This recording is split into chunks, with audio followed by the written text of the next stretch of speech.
In today's video, we're taking a look at some offseason trade talk involving the Montreal Canadiens and the New Jersey Devils. Plus, we have some updates on the Arizona Coyotes arena situation for this coming season in the fall. We have some updates regarding the playoffs, some injuries, and more. All that coming up next.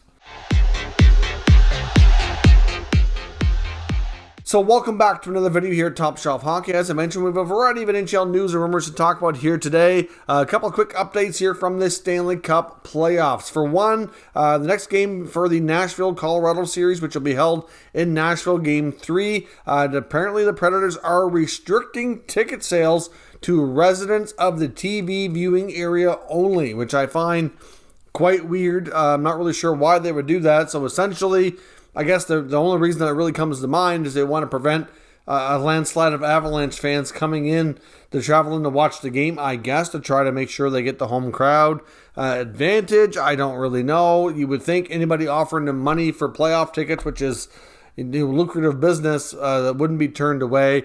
I mean, really, you're going to get visiting fans and pretty much every NHL arena during the playoffs. It's not going to be 100% Nashville. Now, of course, there could be Avalanche fans that live in their TV viewing area. I don't know. Plus, that's only through the main ticket distributor, which is Ticketmaster, from my understanding at least. I believe that anything bought through the secondary markets like StubHub or SeatGeek or any of those places, I believe there's no restrictions that way, but I can't confirm that 100%. Just found it kind of weird. I'll show you the screen here from Twitter, which I found this information earlier.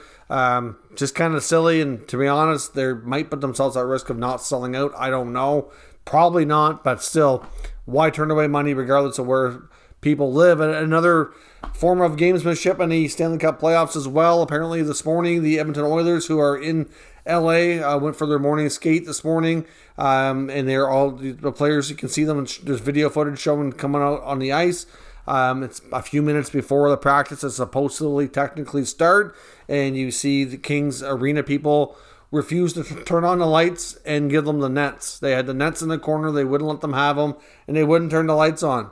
I understand they were a few minutes early, but really, they're just messing with them because they're the opposition in the playoffs, which I understand. It's just gamesmanship. It's not a big deal. It's just really kind of silly, kind of dumb in my opinion. Why even bother? What kind of impact is that really going to be?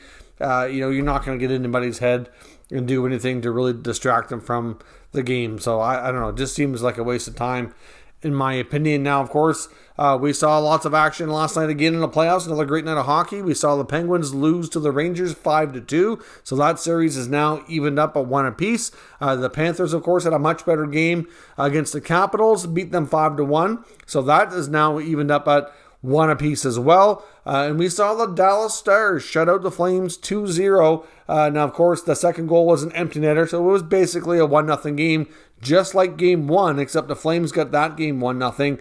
So it's kind of a really more of a defensive goaltender battle here, where we've essentially had 2 1-0 games. To me, the Flames have been obviously very physical. I know I seen last night right off the bat, Tkachuk went after Klingberg.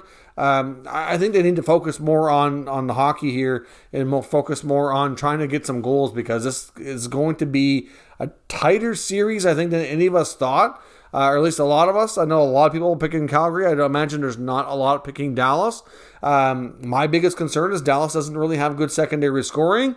I really thought the Flames are way deeper and should be able to handle this, but I know it's only one loss. I don't think there's a reason for either team to hit the panic button here as of right now, but if it's going to be that tight, I think Calgary needs to play physical, but stay within the guidelines and keep their top players on the ice might be wise here. And the Avalanche held on for a victory over Nashville to take a 2-0 series lead. But of course, the first game they just walked in, had a 5-0 lead within the first period, and it was a cakewalk from there. This one was a 2-1 overtime win, way tighter. Connor Ingram stepped into goal for Nashville, replacing David Rittich, and did way better for his playoff debut as a starter at least.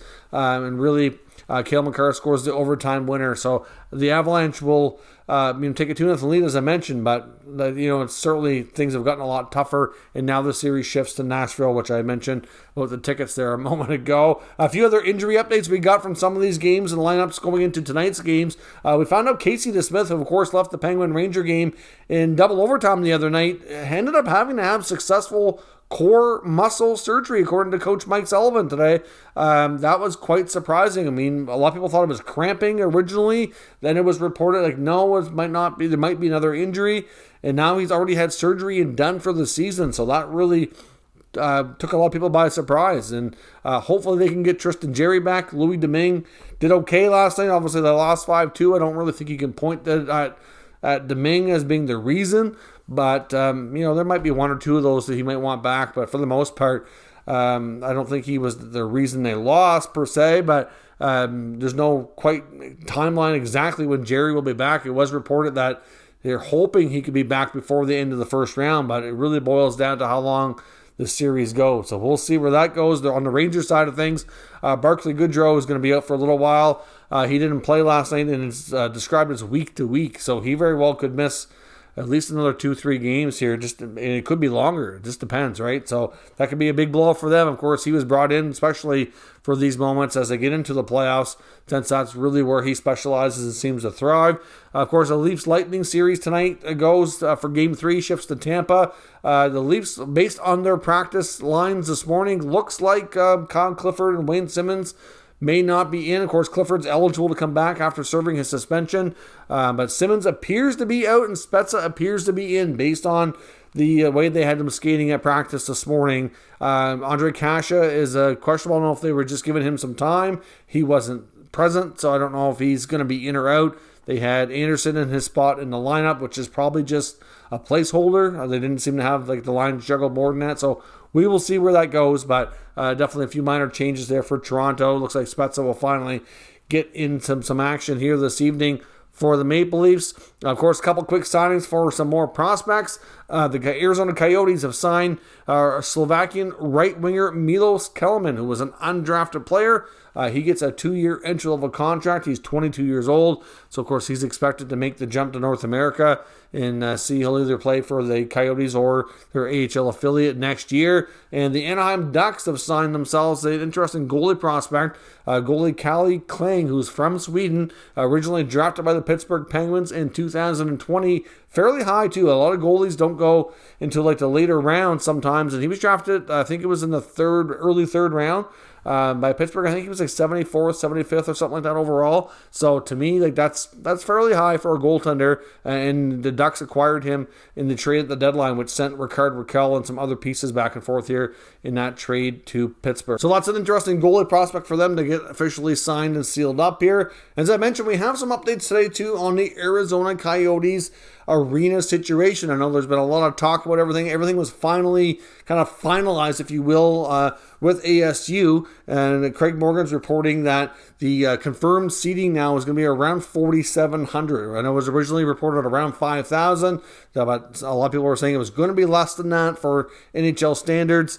And it appears as though we finally have a closer number. It looks like 4,700. But out of that 4,700, they're also saying that because the prices are not going to be cheap, they're looking at an average ticket price of around $150, which really for that size arena is quite high. But of course, I guess the good news is that there's probably not too many bad seats in the house. I know when you're dealing with smaller sized arenas, I know a lot of the arenas that I go to locally within where I live or within a few hours from here for junior hockey and things like that. You're looking at arenas with 5,000 to 10,000 seating capacity, and typically there's not a lot of bad seats. So that is an advantage to an extent, but when I go to a junior hockey game, like when I go watch the St. John Sea Dogs or the Moncton Wildcats or, those types of teams around here, Halifax Moosehead sometimes, I pay anywhere from $20 to $25. So a huge difference. I mean, not to say that they're same quality of hockey, but, those size arenas are usually that type of hockey.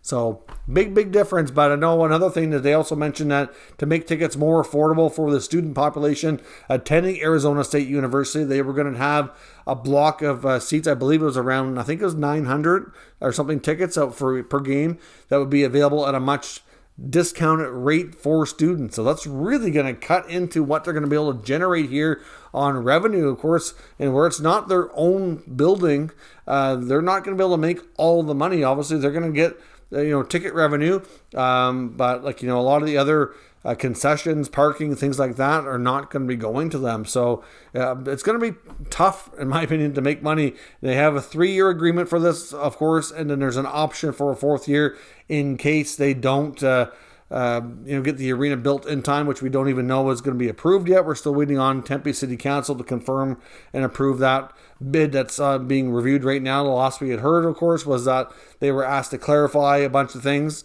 which is not unusual. And hopefully within the next number of weeks here, hopefully sometime in June, we'll have hopefully an answer. Because I know some people are saying, well, if they don't get the arena bid, if that for some reason gets denied, does it make sense for them to play at ASU? Shouldn't the NHL look to just relocate them? And maybe that'll be the case. I don't know if it'll get to that. Of course, we have to wait and see. But the reports that I've been reading about the ASU deal is that there's no clause in there. There's no provision for them to just back out of that and say, if our arena deal gets denied, we can just up and go. So it sounds like it's a financial, contract obligation that they're going to be tied to regardless. So we'll see where that goes. But of course, that's only something we're going to have to even talk about if the arena bid doesn't come through. Then that'll be later this summer before we know that. Now on to the rumor section of the day. Looking at some items here. I know the New Jersey Devils are a team I want to talk about. According, we heard a lot of different comments here from GM Tom Fitzgerald here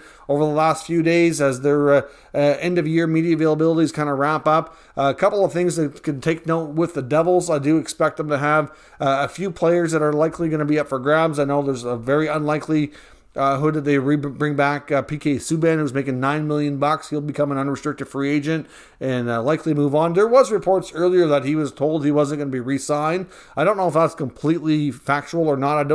Couldn't really verify those stories, but based on what we're seeing now, it looks like it's makes a lot of sense that they wouldn't bring him back, and that his time in New Jersey likely is over. He's obviously going to be signing somewhere on a much cheaper deal at this point in his career, given his play and everything like that. But a few other names to look for in New Jersey. One would be Pavel Zacha. I know obviously it's somebody that they're fond of. He was a former first-round pick, 6 overall, so it's not like they just want to give him away by any means. But as their team has evolved here and some of their other younger players have emerged, it's kind of been difficult for them to find where he fits longer term in the lineup.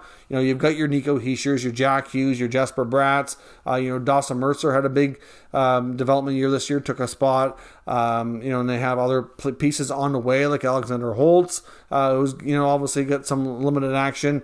And, just they're struggling to see where he fits longer term. I think on a lot of teams, he'd probably be a third line player. But at this point, Zacha is a player that they're very much open to moving. There's some say that Miles Wood's also in that category as well. So we'll see what they do in that regard as we approach the draft and free agency. That would be the time that you would expect something like that to take place.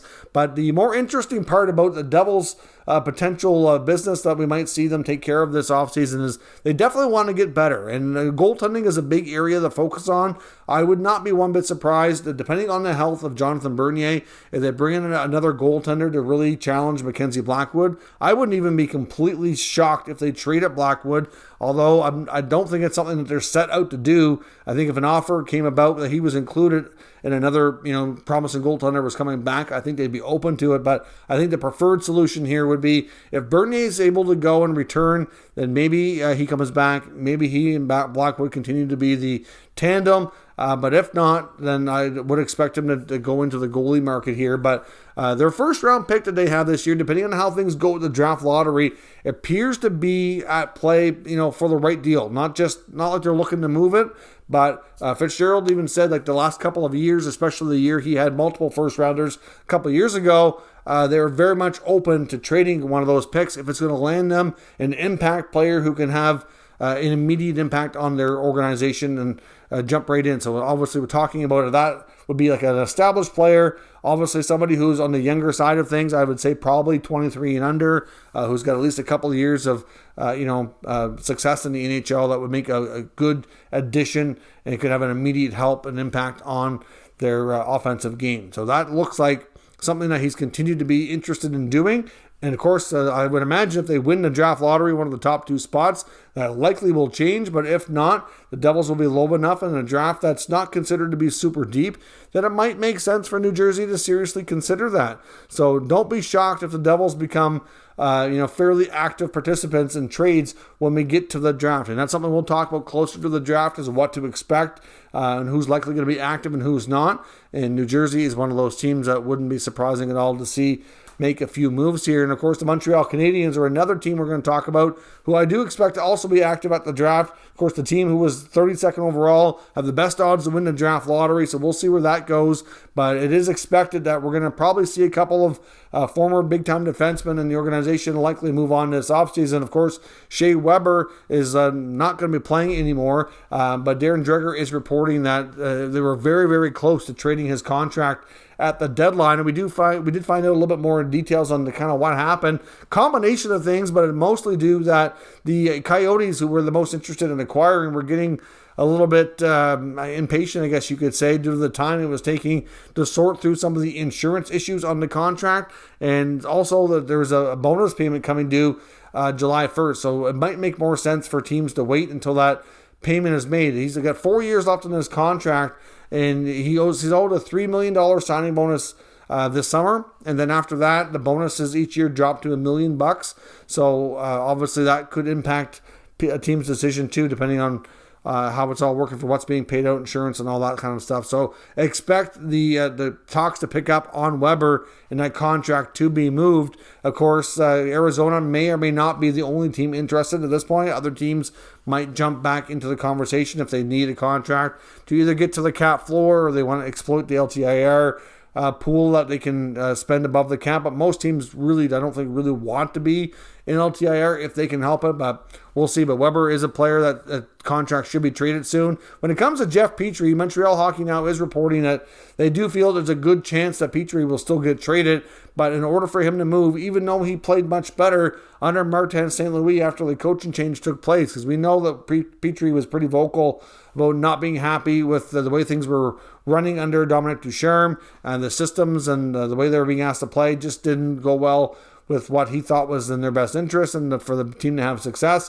And he was pretty outspoken about it. But obviously, this article from Montreal Hockey Now, they feel that there's a good chance that he'd have to attach something to Petry to gain teams' interest to complete a deal. We know Ken Hughes and Jeff Gorton were certainly having a lot of conversations around Petry leading to the deadline. He was a player that did request a trade. And at this point, I think he would probably still prefer it, at least it sounds that way, but he's not completely opposed to returning to Montreal. He himself had said that he didn't want to completely close the door on returning to Montreal, that given the change in COVID restrictions, that it's obviously made life a little bit easier, which was playing a big part of it. But I think another big part of it too was the systems and the coach. He was not happy anymore in Montreal, and then combined the fact that his family was very unhappy dealing with all the restrictions and had gone back to Michigan, and he was not seeing them, and it really made things a bad situation. But a lot of the things have changed,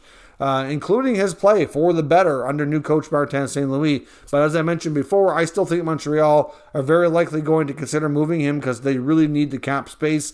It makes sense that they try to get younger and move on from some of these, at least a few veterans. And in my opinion, he's one of the ones that makes the most sense to move on from if they're able to. But it really boils down to what you need to attach to him to get the deal done. If it's going to be a first round pick, well, that's probably not going to happen, or a higher end prospect. If they can attach like maybe a third or fourth round pick or a lower level prospect that they're not as high on, they'll probably do that deal. But we'll see. There certainly was rumored to be teams interested ahead of the deadline, and we'll see where things pick up after. So let me know your thoughts on everything discussed here today down in the comments. We'll discuss further. If you're new to this channel, make sure you subscribe and stick around. We'll keep you up to date with all the latest news, rumors, and analysis on all 32 NHL teams.